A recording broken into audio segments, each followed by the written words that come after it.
Okay, I'm back. I had to split this into two separate videos because it just crashed at the end of the previous slide.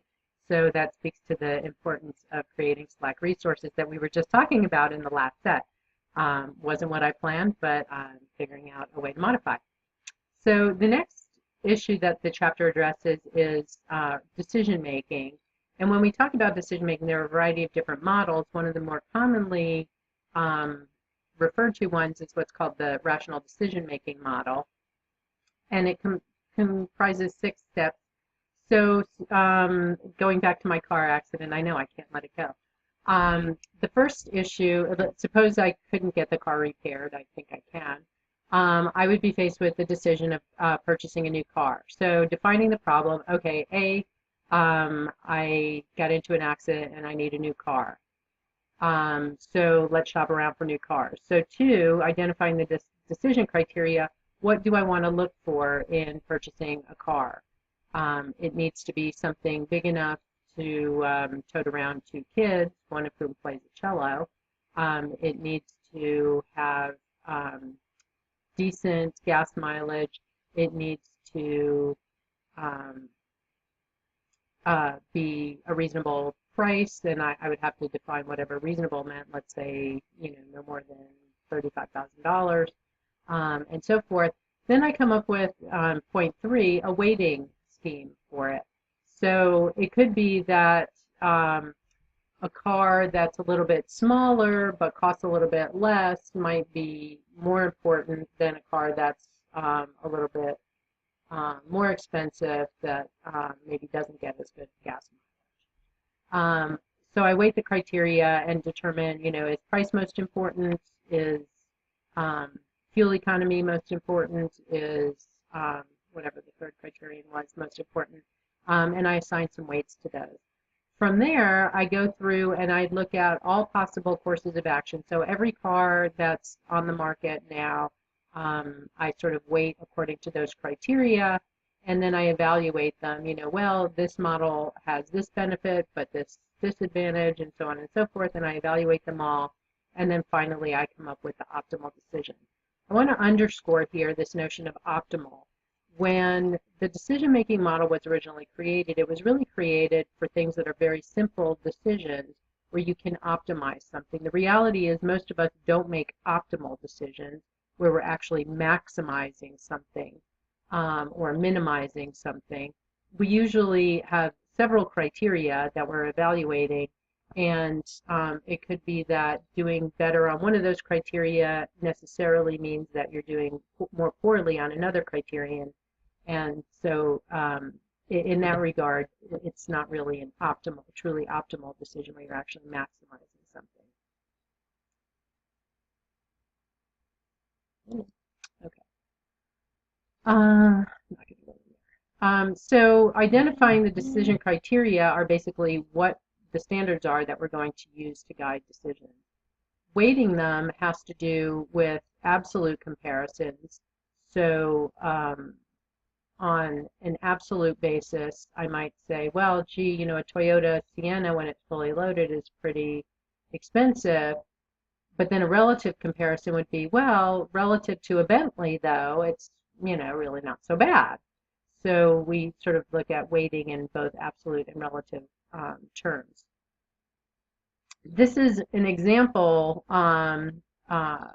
decision scale for choosing a car, making a car purchase, where you would actually figure out what the criteria are, these 8 rows, and then sort of weight how important they are to you.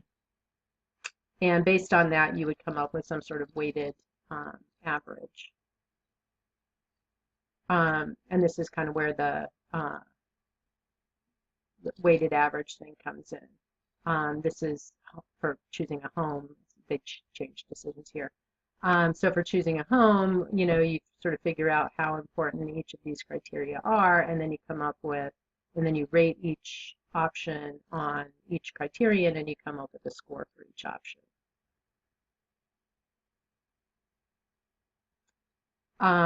in generating the alternative courses of action, we identify the criteria, we weight them, and we figure out where everything stands. And then we say, okay, well, based on our criteria and how each of the options scores on those criteria, these are the possible alternative actions we can take. And then we sort of evaluate them. So we go through each option and we systematically figure out, well, how did it do? Um, Okay. Then we figure out what the optimal decision is. So this is where we sort of take the weighted average. So we figure out what the first criterion is, and then we multiply it by the weight that we've ascribed to that criterion, and add that to the rating for the second criterion and how much weight we've assigned to that, so on and so forth. So I mentioned before, we don't truly come up with optional decision solutions because we have constraints. So, yes, while a Maserati might be a really sweet ride, in reality, I'm a little constrained by the fact that I don't have that much money to lay out for a car. So, in practice, we can't really make maximal or optimal decisions because we usually have limited resources. Moving on to group decision making, in general, and I say in general because there are some group decisions that are better made by individuals. But in general, groups tend to do better at individuals when we're talking about defining the problem and also generating alternative solutions. So my way of defining the problem is limited by my own experience. If I open it up to a group, they may see the problem as something entirely different than I do. Likewise, once we've defined the problem, the alternatives that I might generate are again going to be based on my limited view of the world. Whereas if I open it up to a group decision-making task, then each member of the group can participate in the decision and generate alternative solutions. So we come up with a bigger pool of solutions, which means we're more likely to come up with a better solution. The downside of group decision making is firstly, there's this notion of groupthink, and that is if I'm suppose that all of us, all of you plus me, are working together to make some sort of group decision. If I suggest something, being the professor in the class, I'm more likely to be given more weight than anybody else. And to some extent, that may be good because I do have, a pretty sizable knowledge base plus life experience, but it doesn't necessarily mean that I'm right. And people are often going to be a little shy and timid about speaking against something that one member suggests, particularly if there's different statuses or whatever in the group. Um, so everybody kind of agrees with what one person says verbally, even though in their minds, every individual group member may be thinking to him or herself, oh my God, she's crazy. That will never work. So groupthink is a big issue, and that comes up again and again and again when we talk about group decision making. Secondly, is it takes a lot of time. So if our decision is, purchasing a new home, purchasing a new car, something that we don't do routinely, so we may not have the criteria defined very specifically, and we may not know what's even available. Like, frankly, there are some features on cars that are available now that weren't available 4 years ago when I purchased my last car. Um, so to some extent, taking time is a good thing if you're making a decision that you don't regularly or routinely make. But if we're deciding on what kind of pizza to get when we're studying, to have everybody participate in the process sometimes makes it really long and drawn out, and nobody really cares all that much about any of the criteria. Yes, I prefer plain, but if you throw on pepperoni, I'll still eat it. Yes, I prefer pepperoni, but sure, I'll still eat it if there's peppers on it. For the most part, small inconsequential decisions are just actually drawn out by involving group members. Thirdly is strong-willed group members. So inviting other people to participate in a group decision means that you're potentially setting yourself up for some group conflict, especially if some people in the group are very adamant that everybody agree with them and see the world the way that they see it. And that brings us into the final topic, I guess, of the chapter, which is conflict. And we generally tend to think if I say the word conflict, you probably think of fights that you've had with your siblings or with your significant other, etc. And we usually think of conflict as being a negative thing. Um, and to some extent, that's true when we're talking about what's called type A conflict. Type A means affective, affective as in emotion and feeling and so on and so forth.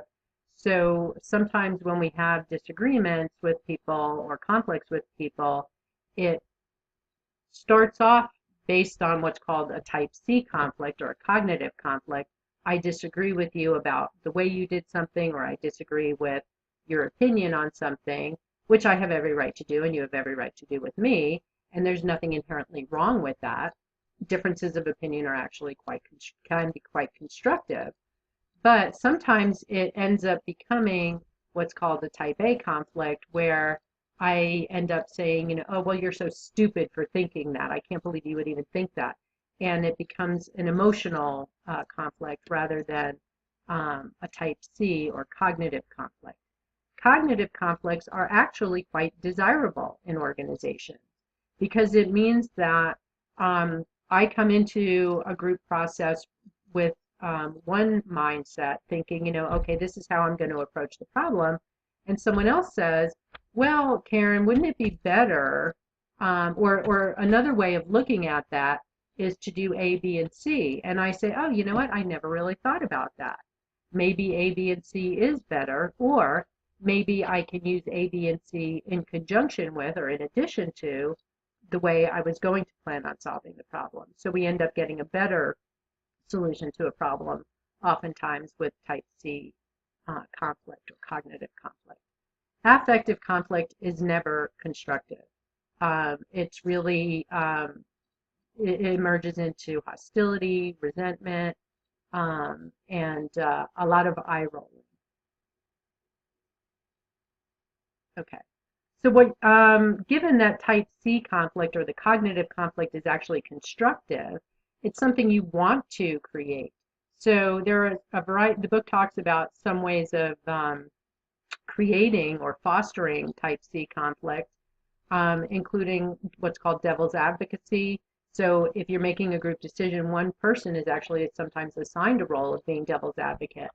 And their role in the group is to say, okay, well, if we considered Joe's solution, here's what could happen, like sort of looking at what the worst case scenarios are. Because having somebody serve in this devil's advocacy role kind of works against this notion of groupthink that I alluded to 2 slides earlier, where everybody agrees formally, even though implicitly they disagree. So by having someone assigned to the role of devil's advocate, there's somebody always saying, well, if we did do that, here's what could happen. So it tends to minimize groupthink. So it actually leads to more constructive decision making. I'm not going to go into all of these, but nominal group technique, Delphi technique, and brainstorming are 3 other means, and the book talks about those. I don't have enough time to encourage people to come up with solutions where they're not being judged on the solution, so people aren't likely to have a negative reaction at the outset. And largely, these 3 are anonymous, so people are sort of coming up with their suggestions or solutions anonymously, so nobody can say, oh, Karen, there you go again with your ridiculous ideas, because they don't know necessarily which group member is suggesting them. So on that note, I will end here and post the rest of the information on Blackboard. Have a good week.